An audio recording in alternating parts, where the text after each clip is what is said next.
The Lifestyle Show, presented by Selina MacKenzie. Now, our first guest of the week is going to tell us about her book, which is called Two Sisters, Betrayal, Love and Resistance in Wartime France. Welcome to the show, Rosie Whitehouse. Hello, thanks for having me. You're welcome, Rosie. Now, we are talking about France in the war in 1940, but these were actually family members, I believe. Yes, the book is about my mother-in-law, Marion Muller, and her sister, Huguette Muller. And if it's your mother-in-law, I'm guessing that you found out all about her since you were married? Oh, yeah, obviously. I mean, actually, it was on our first date that my husband told me that his grandmother had been murdered in Auschwitz. And you might be surprised to hear this now, since I've just written a book about her and her daughters, that at the time, our conversation didn't really linger on it. It was our first date and we had plenty of other things to talk about. Oh, I'm sure. The whirlwind of life took over, but it was only actually after my mother-in-law died that I really began to find out her story. Her story always intrigued me, and there were very sort of strange elements to it, that her sister had broken her leg on a skiing holiday in December 1943, just after their mother had been deported to Auschwitz. And I always thought it was a rather strange thing to go on a skiing holiday during the middle of the Holocaust, let alone the Second World War. But it was always sort of brushed away by a little swing of her hand, and the conversation moved on. So did you find out what did happen then? How she broke her leg in 1943? Yes, my mother-in-law was always, I wouldn't say that she didn't talk. She was reticent to talk. Yes, I understand. But Huguette, her younger sister, was always willing to talk and extremely vocal. The only problem is that she went to live in San Francisco in 1947, and she's extremely deaf. So apart from when she's been able to come and visit us, it's been virtually impossible to communicate with her over the years. But in 2019, we did go to visit her in San Francisco, and she made one last request as an old lady. She asked me, why did the doctor help me and hide me after I had broken my leg, ergo by saving her life and her sister's life? And why did other people help me? They showed her simple acts of kindness. A man at a station gave her some money. A station guard asked her if she was Jewish, and when she said she wasn't, he just completely ignored it. She said, why did these people help me? So I said, well, I can try to find out the answers. I'm a journalist. I write a lot about the Holocaust. And she also then asked me if I could find the family of the doctor, Dr. Petrie, who had helped her during the war. She knew that he had died not long after the war, even though he was a young man. And I said to her, I'm sure we can find him. And the family turned out to be quite well known. He went on to be the mayor of Val d'Isère. Now, those of you who like skiing will know that Val d'Isère is one of the most famous and luxurious resorts in the world. And so, of course, Aunt Huguette was not hidden just any old place. She was hidden in Val d'Isère, right on the main street in the doctor's house. And I was able to find the family. And then she asked me if we could have him recognized as Righteous Among Nations. Now, Righteous Among Nations is an award that is given by the Israeli Holocaust Memorial Yad Vashem to people who were not Jewish, who helped Jews during the Second World War. And it's usually a really complicated process to apply to get someone recognized as Righteous Among Nations. And we had to put together a whole dossier about exactly what happened. And my book grew out of that submission that we made to Yad Vashem. And wasn't it just an act of kindness, Rosie? I mean, I know and I understand a lot of people were frightened during the war, but there were a lot of kind people out there that did hide Jews and non-Jews and took care of them. Yes, there were. And it's very important that we recognise that now, because what Huguette did by saying, find the family of Dr. Petrie, was that she took the spotlight off the victim, her mother, and she took the spotlight off the persecutor, in this case, the Nazi Alois Brunner, and she shone it on the rest of the population. And she said, what did everybody else do? Now, remember, there were hundreds of millions of people who lived in Europe during the Second World War. So it's very nice that we have a couple of about 5,000 or 6,000 people in France who actually did go out and do something, but it was a drop in the ocean.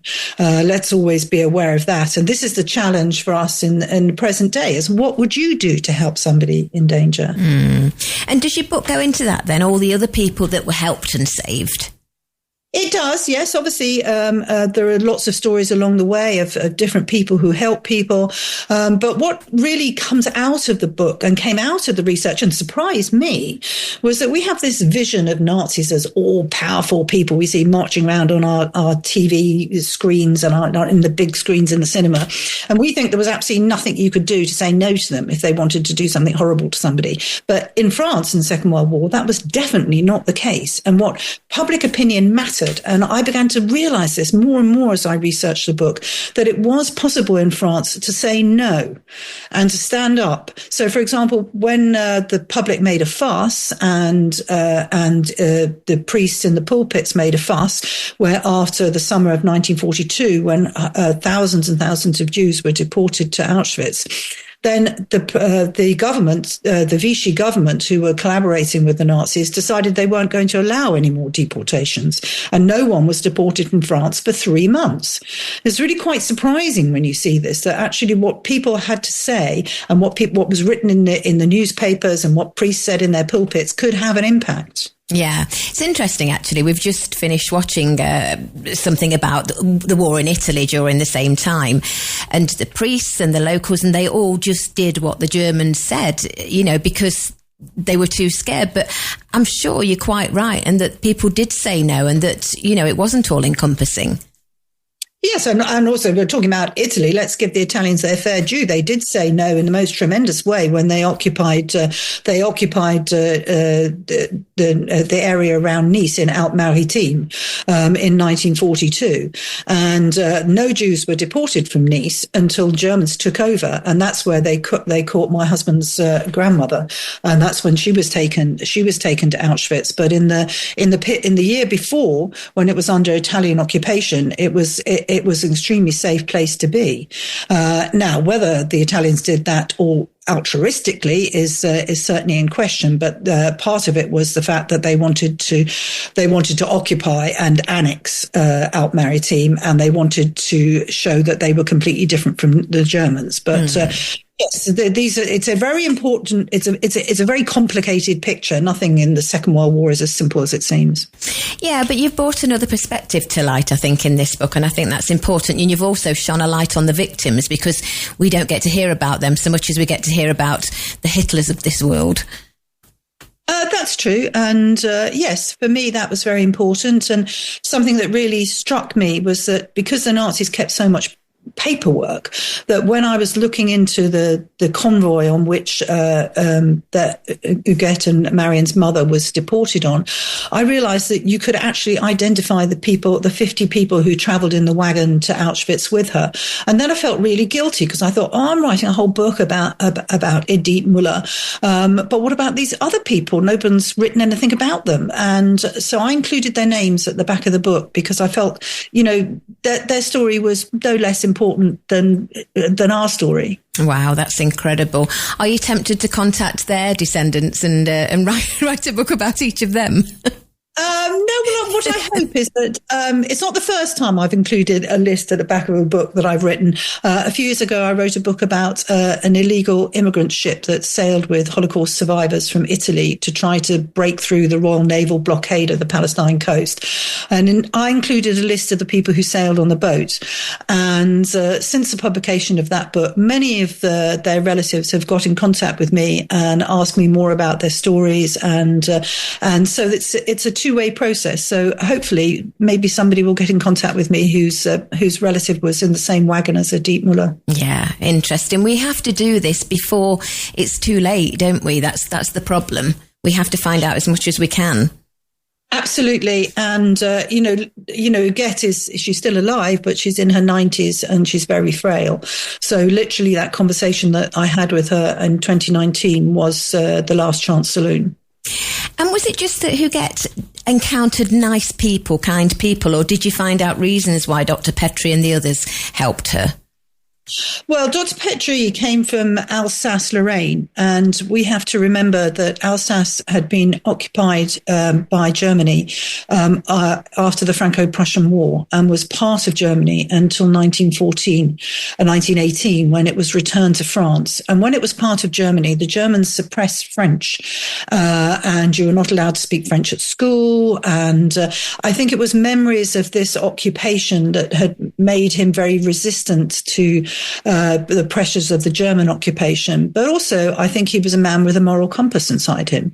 And that's what's so important about people who are righteous, is that one of the key things about them is that they don't make a fuss about it. They don't go around telling everybody, "Ooh, I hid all these Jews, I was so great." They don't say anything. Dr. Petrie never said anything to anybody. His daughter had no idea when I contacted her and said, "Your father hid my husband's arms." She was like, "I'm not surprised," but he never mentioned it. So there's this question of having a moral compass and having your inner strength, I think, to listen to that compass. Yeah, I agree with you. And you mentioned, you are obviously a journalist. Have you written other books on this subject? Yes, I've written a lot about the Holocaust, and I wrote something recently which might come as quite a surprise. I wrote a guidebook to the Holocaust, to Europe's sites, memorials and museums. You might think that's a rather strange thing to do. Not at all. I think it's a really important book because it looks at how the Holocaust played out in each country. And as I just said, what happened in France and what happens in Italy was radically different to what happened in Poland or Germany or anywhere else. And so the guidebook brings this out, really, that how the roles played out differently, but also how countries who were not occupied by the Germans reacted. So my guidebook includes obviously Sweden, and it includes the UK, and looks at aspects of British policy, including the restriction of Jewish immigration to the Palestine Mandate. Yeah, I find it fascinating. It's one of my favourite subjects to explore, and I think that it should be on the school curriculum. I don't know if it is, but I'm assuming it isn't nowadays with the youngsters, but I think they should all know what people went through. Absolutely. No, I couldn't agree more. Well, I think you've done Marion and Huguette proud. I look forward to reading the book myself. Can I just ask you one more question? How do you do your research? I know you managed to chat to Huguette, and obviously your husband's grandmother spoke a little bit, albeit a bit reticent, but do you just literally attack the internet and start doing research? Attack the internet, find out more information, but also I'm what you might call a road trip historian. I just mentioned that I write guidebooks, but I'm also a journalist, and I know full well that you won't understand something unless you go there and you look at it with your own eyes. So I'm a great believer in getting in my car and going to the place where something happened and asking the people who live there now, what happened? Do you know what happened? Yeah. It was through doing that, through driving around France to the different places which feature in the story, that I discovered a huge amounts of information. And that's really radical because it stops it being a history book or just simply a family history book. It makes it a book much about the present as it is about the past. And the past haunts French politics. And it is to be found everywhere, even in the tiniest villages in France. Wow, how interesting. It must have been quite exciting putting it together. Yes, it was. Well, obviously it was deeply moving because it was a very personal story to us. But also, I went to some of the places which are iconic holiday sites. I went, as I mentioned, to Val d'Isère. I went to Nice. I went to Cannes. This is where the story played out. So it gives you a completely different perspective to the Riviera than I think that you have when you're going there in the sunshine and you're swimming in the pool and you're Absolutely. Everywhere's got a history, hasn't it?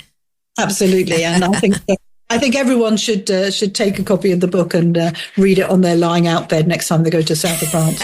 Yes, I agree. Well, the book for our listeners can be bought right now on our website, tre.radio. Click on the bookshop banner and you can buy it there. It's called Two Sisters, Betrayal, Love and Resistance in Wartime France, and it's by Rosie Whitehouse, who we're speaking to now. Rosie, if people want to find out a bit more of you and your other books, do you have a website or on social media? I don't have a website, but you just literally put Rosie Whitehouse, maybe put in Rosie Whitehouse Holocaust, and I'll come up on. I'll just come up on your internet, and I'm on Instagram and Twitter and Blue Sky. Great stuff. Thank you so much for your time today, Rosie. Lovely. Thanks for having me on the show. Bye bye.